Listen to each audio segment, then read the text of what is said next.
नमस्कार। आज हम एक काफी विवादास्पद दस्तावेज को समझने जा रहे हैं जिसका नाम है the final frontier a manifesto. देखिए, यहाँ हम इसके दावों को सही या गलत नहीं ठहरा रहे, बल्कि सिर्फ ये समझने की कोशिश कर रहे हैं कि ये दस्तावेज दुनिया को किस नजरिए से देखता है। तो चलिए, इसके जो मुख्य विचार हैं उन्हें एक एक करके समझते हैं। न मैं भक्षक हूं, न मैं गुलाम, मैं प्रकृति का रक्षक हूं। ये एक लाइन आप कह सकते हैं इस पूरे घोषणा पत्र का दिल है। ये सिर्फ एक बयान नहीं है, बल्कि दुनिया को देखने के दो बिल्कुल अलग नजरियों के बीच एक गहरे टकराव की नींव है, जिसे हम आज समझने वाले हैं। तो इस घोषणा पत्र को ठीक से समझने के लिए हम इसे 6 हिस्सों में देखेंगे। सबसे पहले भक्षक और रक्षक के बीच का संघर्ष, फिर सिंडिकेट के नियंत्रण के कौन से तरीके हैं, इसके बाद संस्कृति और परिवार पर युद्ध की बात, फिर हम इसके भू राजनीतिक लक्ष्य, हाथी मेधा वाले विद्रोह और आखिर में इसके मिशन 2030 को समझेंगे। तो चलिए पहले हिस्से से शुरू करते हैं। भक्षक बनाम रक्षक। इस दस्तावेज के अनुसार यह कोई मामूली लड़ाई नहीं है, बल्कि मानवता के भविष्य के लिए एक बुनियादी लड़ाई है जो दुनिया को दो विरोधी खेमों में साफ साफ बांट देती है। अच्छा, तो ये दो ग्रुप हैं कौन? घोषणा पत्र दुनिया को दो हिस्सों में देखता है। एक तरफ है सिंडिकेट, जिसे दस्तावेज 10% भक्षक वर्ग कहता है। इसका दावा है कि इसमें बड़े बैंकिंग परिवार और ज़ायोनिस्ट लीडरशिप शामिल है। और दूसरी तरफ है रक्षक वर्ग, जिसे यह 90% मानवता कहता है, जिसमें SC, ST, OBC और प्रकृति से जुड़े स्वदेशी लोगों को गिनाया गया है। इस टकराव को समझाने के लिए दस्तावेज एक बहुत ही शक्तिशाली रूपक, एक मेटाफर का इस्तेमाल करता है, शेर बनाम हाथी। ये दावा करता है कि शेर यानी सिंडिकेट हमेशा बंटवारा, भेदभाव और नियंत्रण के जरिए राज करता है। वहीं दूसरी तरफ हाथी यानी रक्षक वर्ग अपनी जमीन और प्रकृति से गहराई से जुड़ा है। तो ये सिर्फ जानवरों का प्रतीक नहीं, बल्कि जीने के दो बिल्कुल अलग तरीकों की लड़ाई है। तो सवाल ये उठता है कि अगर दुनिया इन दो खेमों में बंटी है, तो ये सिंडिकेट आखिर अपना कंट्रोल बनाए कैसे रखता है? घोषणा पत्र का ये हिस्सा उन तरीकों का खुलासा करता है जिनकी जरिए उसके अनुसार ये पूरी दुनिया पर अपना दबदबा बनाता है। घोषणा पत्र के मुताबिक सिंडिकेट का कंट्रोल 3 मेन पिलर्स यानी 3 स्तंभों पर टिका है। पहला है ब्लैकमेल, जिसे हनी ट्रैप मॉडल कहा गया है, जिससे नेताओं को कंट्रोल किया जाता है। दूसरा है आर्थिक युद्ध, जिससे देशों को कर्ज में डुबोया जाता है। और तीसरा है इकोसाइड, यानी भोजन और प्राकृतिक संसाधनों पर कब्जा करके पूरी मानवता को कंट्रोल करना। ब्लैकमेल वाले पॉइंट को लेकर ये घोषणा पत्र एक बहुत बड़ा और काफी सनसनीखेज दावा करता है। इसके अनुसार जो जेफरी एप्स्टीन का ऑपरेशन था, वो असल में मोसाद का चलाया हुआ एक हनी ट्रैप था, और उसका असली मकसद दुनिया के बड़े बड़े नेताओं को ब्लैकमेल करके पश्चिमी देशों की नीतियों पर कंट्रोल करना था। ब्लैकमेल के बाद दस्तावेज का दूसरा स्तंभ है आर्थिक युद्ध, और ये दावा करता है कि युद्ध से पैसा कमाना इसका सबसे बड़ा हथियार है।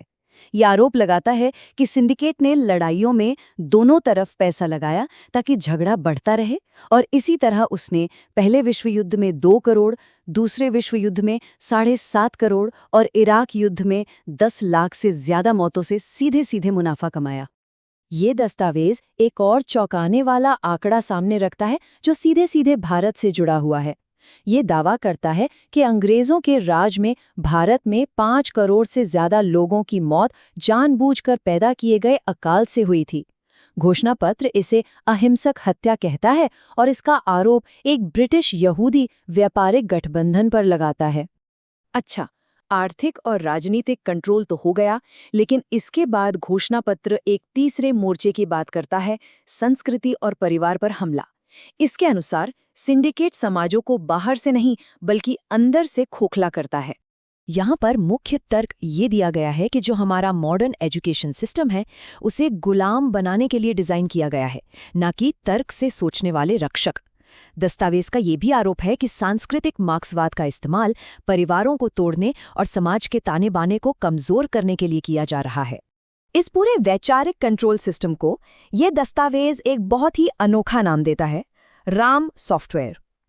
इसके अनुसार ये डर, जाति के आधार पर बंटवारे और पश्चिमी उपभोक्तावाद पर आधारित एक तरह की मानसिक प्रोग्रामिंग है, जिसका इस्तेमाल रक्षक वर्ग को अंदर से कमजोर करने के लिए किया जाता है।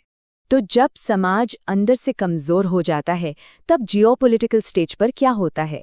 घोषणा पत्र का अगला हिस्सा सिंडिकेट के अंतिम लक्ष्य का खुलासा करने का दावा करता है, जिससे ये ग्रेटर इजराइल एजेंडा कहता है। दस्तावेज का तर्क ये है कि रूस, यूक्रेन या ईरान, इजराइल जैसे जो बड़े बड़े झगड़े हम देख रहे हैं, ये कोई इत्तेफाक नहीं है।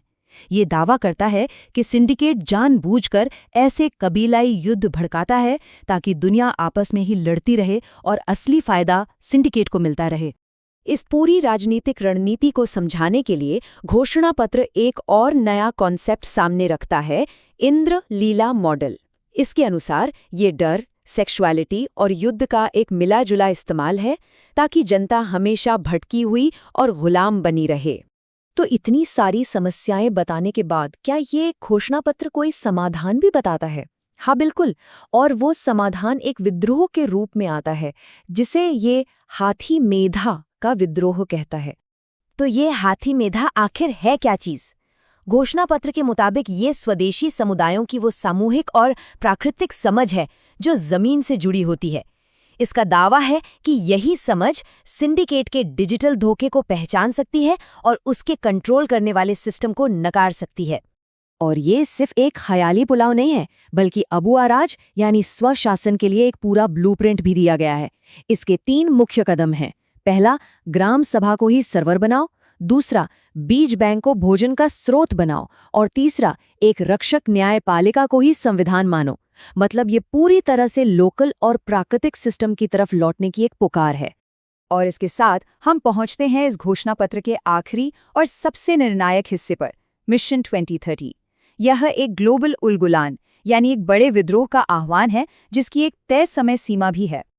जैसा कि घोषणा पत्र में बताया गया है, फाइनल गोल 2030 तक अबुआ राज हासिल करना है। और इसका तरीका क्या है? तरीका है सिंडिकेट के बैंकिंग और डिजिटल सिस्टम को पूरी तरह से नकार देना, राम सॉफ्टवेयर को क्रैश करना और अपनी आज़ादी वापस पाना। तो आखिर में ये घोषणा पत्र हमें एक बहुत बड़े सवाल के साथ छोड़ जाता है। ये 2030 तक रक्षकों के विद्रोह के जरिए एक नई दुनिया बनाने का आह्वान तो करता है, लेकिन जरा सोचिए, इस दस्तावेज के हिसाब से आज की डिजिटल और फाइनेंशियल दुनिया को पूरी तरह से नकार देने का असल में मतलब क्या होगा? ये सवाल ही इस पूरे घोषणा पत्र के केंद्र में है।